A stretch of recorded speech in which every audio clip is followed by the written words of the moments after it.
The seasons are changing, and that means a new hyperfixation for this very, very strong ADHD personality. And it turns out I have a coworker who's about to have their first baby. What better time to bring out some quilting and to do a real quick scrappy quilt? Let's go! Alright, so we know the baby's gonna be a girl, and fortunately I have some fabric that I've been holding on to from previous baby blankets that I've made. So I think I'm going to do something along here. I'm a little concerned because I'm kind of mixing fabric types. So some of this is the snuggle fleece, some of this is that like really super soft kind of velvety fabric. This is like a jersey with a 4-way pull. But I love all these. And I think that they will look okay. Okay. I hate squaring things. I am not a perfectionist. I started quilting, something that my mom does, and she makes beautiful pieces. And then there's me, who does not have that attention to detail or the willingness to stick with a project that long. So we are going to do quilts of the Scrappy variety and try to get this.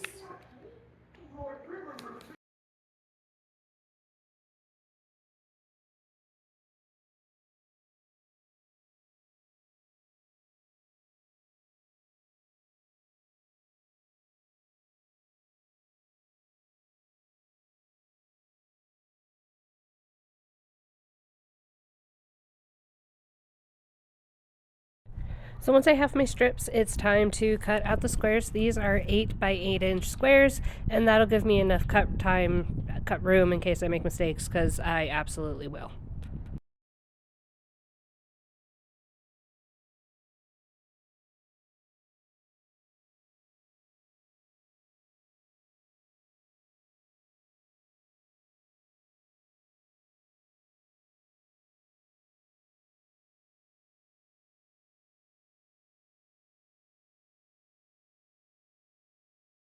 Okay, so I have all of my fabric cut into 8 by 8 squares, and now I am going to stack them in four stacks of 8 fabrics, alternating between my lighter up to my more vibrant fabrics, and then we will start cutting.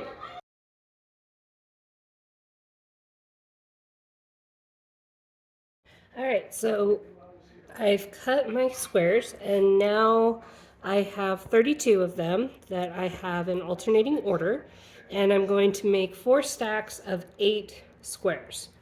So now that they're alternating, I'm just going to... Okay, so I have 4 pieces here, and I've got my other 4 over here. I've got them pretty squared up. It doesn't have to be perfect. That's why this is an awesome scrappy quilt. So I'm actually going to line this up on my thing right here, and I'm going to make my cut at 3 inches. So 1, 2, 3.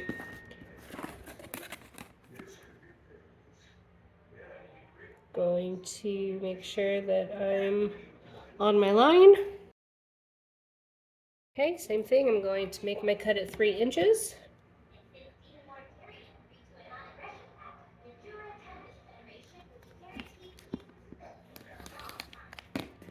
And then I'm going to put these back on top. And I'm going to take the top one of the shortcut I made, and I'm going to put it on the bottom. And then we're going to pin these, and I don't even really have to pin, but I'm going to square these, and then we will be sewing these pieces together. Okay, so this is my next set of 8, and I did the last one for 3 inches, so this time I think we are going to do it at 4 inches. So 1, 2, 3, 4. Have it go kind of the halfway mark here, and I'm going to attempt to cut it 8 deep. I have a new blade, so I might actually... Okay, and on this one, I think I'm going to go 2 inches.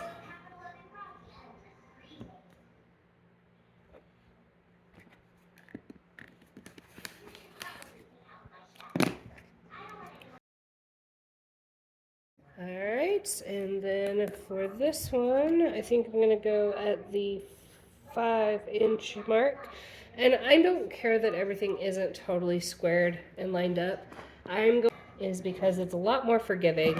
And I don't care if I pare down some stuff because this is going to end up being a baby blanket. So it's okay if it ends up being smaller. So, which is kind of nice. Same thing, we stick that one underneath and then we just flip them over. And once I get done with this, then we're going to move over to my sewing machine and I am going to chain sew everything that we have. And then we will do our next cuts. And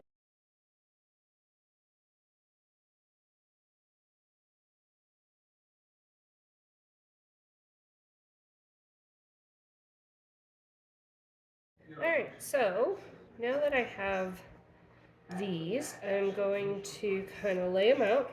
And again, we're just going to kind of put them on top of each other. And then I am going to, so I'm going to put, again, 8 pieces together. And then we are going to turn these. And then we will cut perpendicular to where we've already sewn. And then that will be the patch.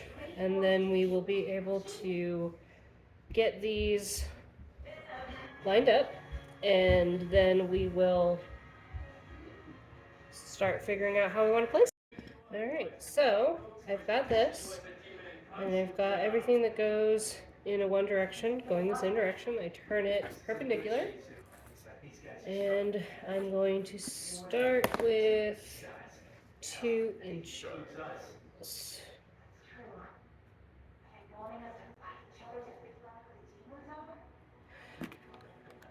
Okay. And then with this, I'm going to take 1, 2, 3 and switch them up. And now we will sew those together.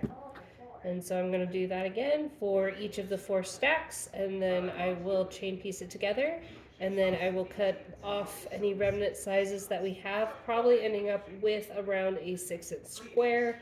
Because it's a baby blanket, I don't want it to be too big. And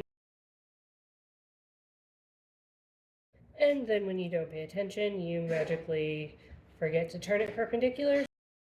And here's the first draft of that baby quilt, and now we're sewing it all together. I cut it down to 6 inches. So I've got everything sewn together. This is my top. I added some whole big square sizes to kind of compensate for the one I messed up with. I'm using cotton batting as my middle, and I'm going to get this all cut out. It's a new king size sheet, so bear with me. And now it's time to get my backing ready. So this is a Minky fabric. It's pretty bright and vibrant. It doesn't really mesh with the other ones, but when it's on the back of a quilt, who cares? You want it to be soft for the baby, right? And I cut everything bigger than my top just so I have enough room to make mistakes. And now that I have my pieces together, it's time to safety pin the top with the batting and the backing. That way I can take it to the sewing machine and I'm going to freehand quilt it. And guys, if you want to see where I got the inspiration for this quilt, my quilt mom on the internet is Just Get It Done Quilts on YouTube. I highly encourage you check it out. She does this so much better than me. She is my lifesaver. I love all of her ideas. And so now I'm just taking off my regular foot and replacing it with the darning foot so that I can freehand my quilting. I make sure that I turn off the feed dogs underneath so that it does not catch on it. I don't want my machine to auto feed. I want to be able to control the thing, and we're just going to do little loop-de-loos going. One really important thing I learned while I was doing this, if you are freehand quilting with a machine, make sure you turn your tension up to at least 8. I need it to be really tight so that it stays secure, especially because it's going to be washed. This is going to a baby. She's probably going to throw up on it. I want to make sure that it's going to last a while. So your tension for freehand quilting needs to be at an 8.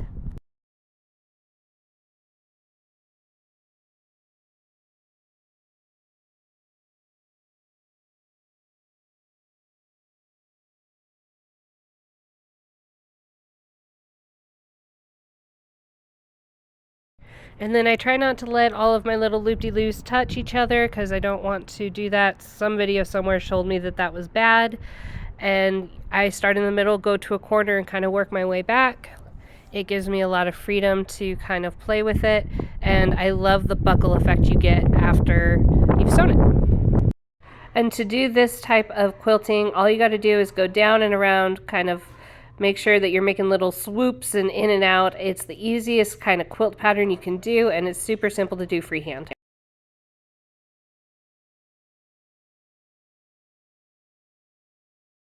Alright, so my quilting is done. Now it's time to clean up the edges, make sure everything is as square as I can make it, which, let's be honest, isn't totally square, but I can at least give it a go. And then once we're done with that, I will do the binding, and this baby quilt is all done. A nice weekend project and something handmade to give to a coworker. I hope you guys enjoyed. Let me know what you think and how you think this quilt turned out. And let me know if you want to see a video on how I do the binding. That's the last piece to this quilt before it's done. I hope you guys have a fantastic weekend.